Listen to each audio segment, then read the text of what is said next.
Urgent! Russia is in crisis. The catastrophe has reached Bashkir. The gasoline hell is closing in. The Russians are in panic. Ukrainian drones are having a dramatic impact on the situation. Oil refineries are burning. Fuel reserves are at their limit. The find gasoline quest has begun. This is pure madness. Shocking footage. Incredible events are unfolding right now on enemy territory. Ours are finishing them off. A firestorm. What's the next big target? All this and more coming up. Watch until the end. This is Ukraine Today with Renata Aslanova bringing you the latest events.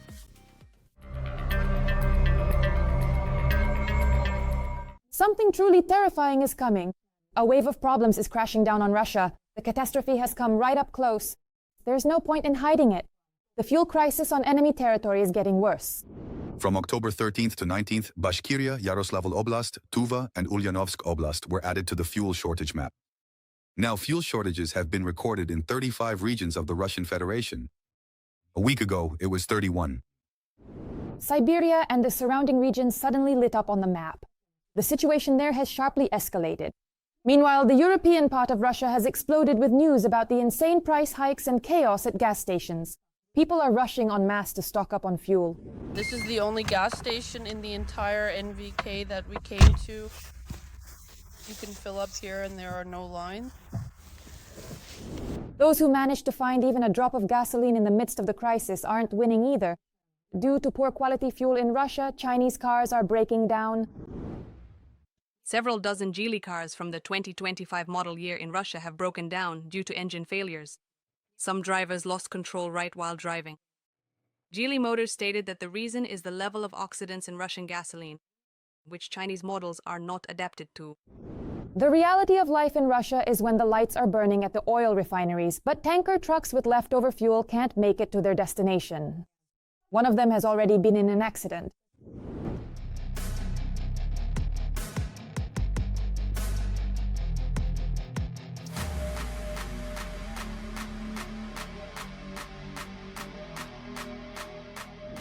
Yet another disaster has struck Russia. After a drone attack, the Orenburg gas processing plant temporarily stopped accepting gas from Kazakhstan.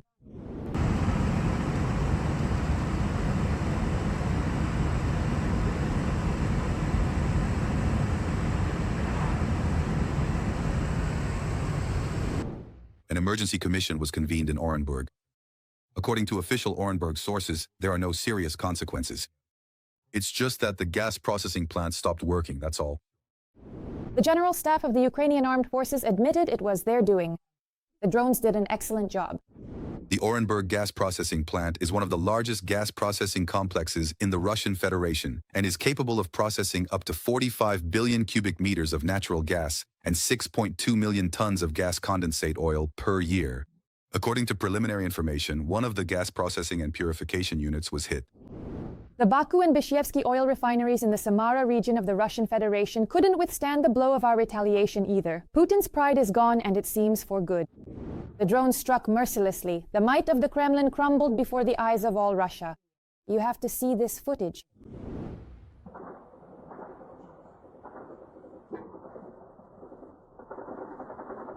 Damn, there was just an explosion there. Another one. Is coming in.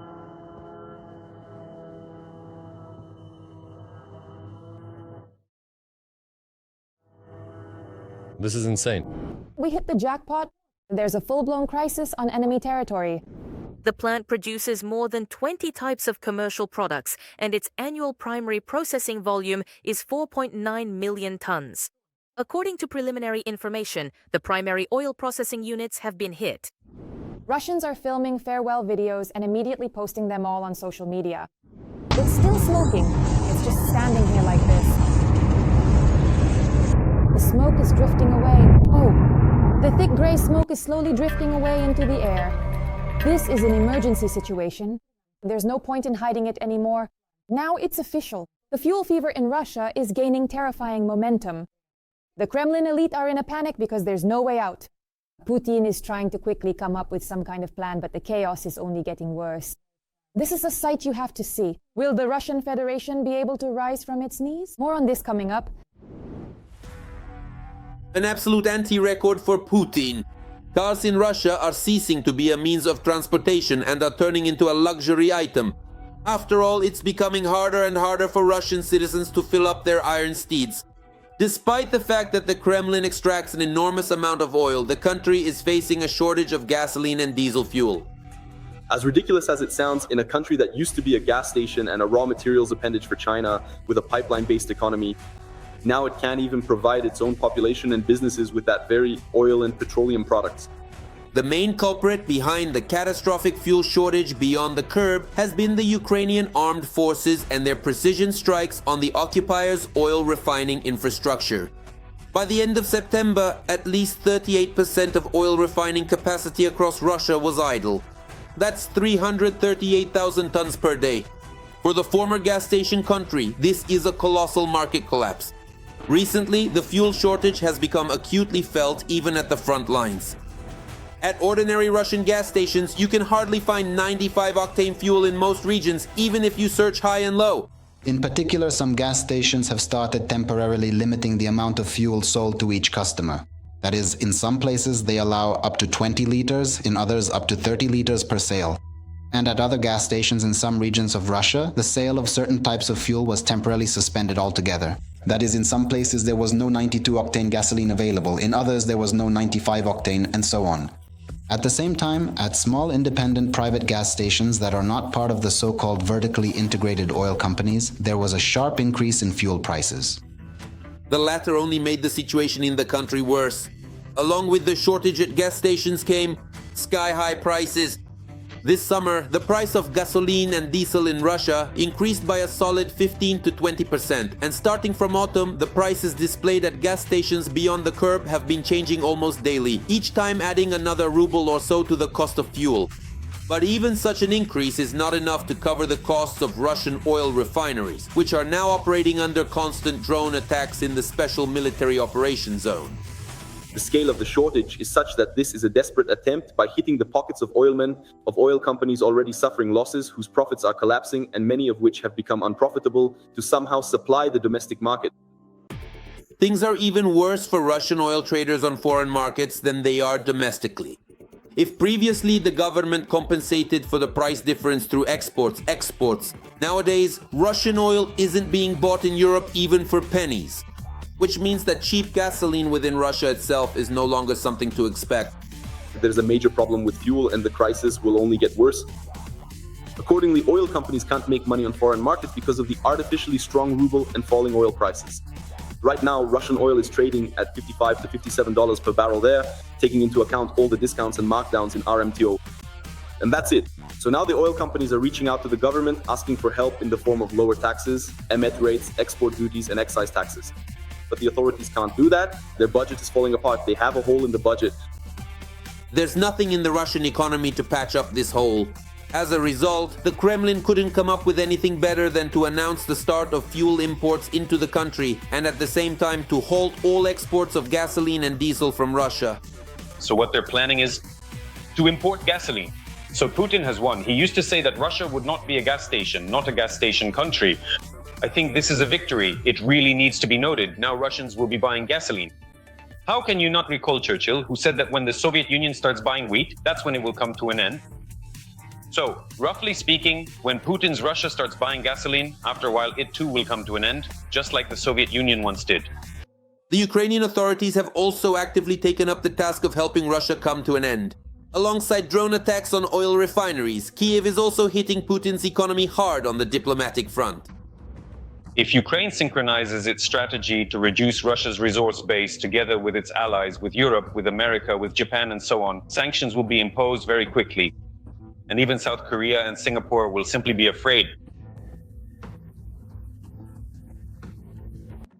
In such a hopeless situation, the Kremlin is grasping at its last straw. Disregarding all environmental standards, the government has practically legalized counterfeit products in the hope that at least they will supply the Russian gasoline market. However, analysts insist that this decision will actually drive the final nail into the coffin of oil refining in Russia. And not only that.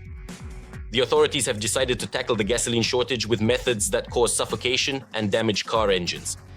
Deputy Prime Minister Novak has proposed bringing back for 6 months a special gasoline additive that was banned back in 2016. They want to use it to increase gasoline production, but there's a catch. This additive has a negative impact on the environment, damages vehicles, and increases the amount of nitrogen oxides in exhaust fumes, which settle in the air at a height of 60 centimeters above the ground. It is dangerous for people to inhale these vapors. Symptoms of poisoning include slowed reactions, suffocation, and a bluish tint to the hands and ears. And such a surrogate with toxic additives can instantly turn an engine into a pile of scrap metal. After just 6 months of driving on this kind of fuel, a car will be ruined, just like all of Russia's public transport. Then, without proper gasoline and diesel, the entire multi-million strong country will be forced to switch over to good old horse-drawn carts.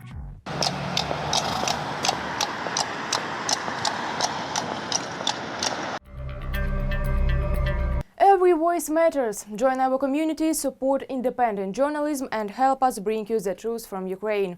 Become a member of Ukraine today. Join us now. As they say, when it rains, it pours. It's not just a gasoline collapse hitting Bashkortostan, a region where thousands who died in the war against Ukraine are now rising up against the Kremlin. A challenge has been thrown at Putin. People are taking to the streets, and the resistance is gaining momentum. See what's happening in the heart of Russia coming up next. Bashkortostan has become a source of cannon fodder for the Kremlin. The Russian elite sends Bashkirs to the front lines without concern for losses. As a result, Bashkortostan leads in the number of deaths in the so-called special military operation. The Russian Empire will soon cease to exist. And then our peoples will finally gain the long-awaited freedom. Everything is being decided right now. The time has come to act. Don't stay silent. Rise up. Fight for your independence. Freedom to oppressed peoples. This is an address from the soldiers of the Bashkort Company. The unit is fighting on Ukraine's side in the International Legion. In Russia itself, the company has been declared a terrorist organization. The company's symbol is a flag in the national colors of Bashkortostan, but in a different order. Just like on the old flag from the time of the Bashkir struggle for independence in 1917 to 1919. A crescent in the center completes the design. The Bashkirs are helping Ukraine defend its independence and dream that this very independence will come to their own home as well. The Republic has its own oil, gold, copper, and industry. And all of this, Moscow drains it all for itself. And the Bashkorts themselves are rather poor. We live in poverty. They take everything away. All of this should be ours. They're the ones who can't live without us. It's the other way around. They won't be able to. But we will succeed. But the Bashkir struggle is taking place not only at the front, but also behind the lines. The underground in Bashkortostan has been active since 2022. And it's that very Bashkort company that oversees them. There are activists, people who are under our guidance. They work for the good of the homeland, that is Bashkortostan.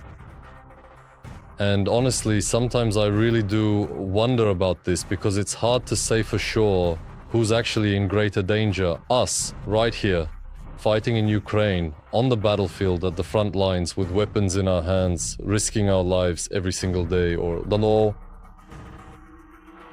Civilians there are carrying out various important tasks, even though at any time, literally anyone around them could be an enemy.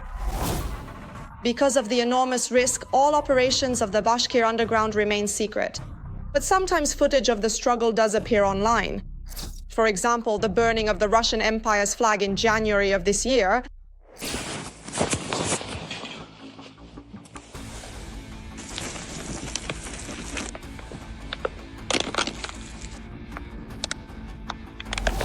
And from time to time, symbols appear on the streets of Bashkortostan that are hard to miss.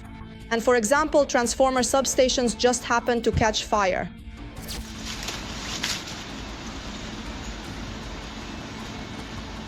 Arson of transformer substations, workshops, and factories that work for the defense industry. After that, we have information that work there stopped. And it stopped for a long time. We also had an operation to plant explosives on a bridge. The underground does a lot but acts carefully. Many operations will only become known years later, and some the world will never find out about. But every single operation, even the smallest one, is a step toward the freedom of Bashkortostan, and they will achieve it.